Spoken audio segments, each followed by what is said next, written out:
আজকে ভাত খেলাম 4টে পরান ভরে। বেগুন পোড়া দিয়ে ভাত খাতি যে কি মজা!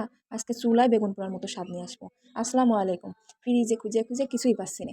দেখি একটা বেগুন রয়েছে। সেই বেগুনটা এমন তুবড়ানো তুবড়ায় গেছে বুড়ো মানুষের মতো, সে না দেখলে আর বিশ্বাস করার মতো না। তো দেখছি বেগুনটা তুবড়ায় গেছে কিন্তু ভিতরে ঠিকই আছে।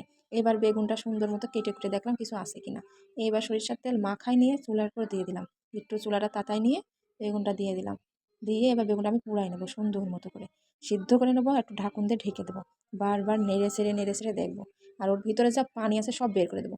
বের করে দিয়ে বেগুনটা সুন্দর মতো যখন সিদ্ধ হয়ে আসবে, মনে করছি পুড়া পুড়া হয়ে যাবে, তখন বের করে নিতে হবে বেগুনটা। এবার বেগুনটা আমি নিয়ে সুন্দর করে পুরানো অংশটুকু সরাই ফেললাম।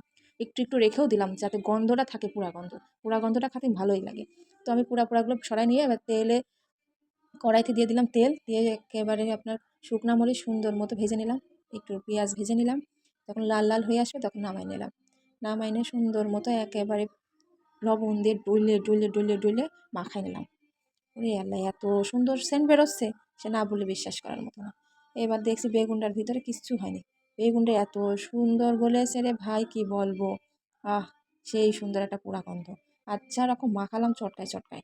মাখায় নিয়ে তখনই মন চাচ্ছে একটু খেয়ে নিই। তা তো আর শুধু কেমন লাগবে না খেয়ে, একটু ভাত দিয়েই খাই শুধু না খেয়ে।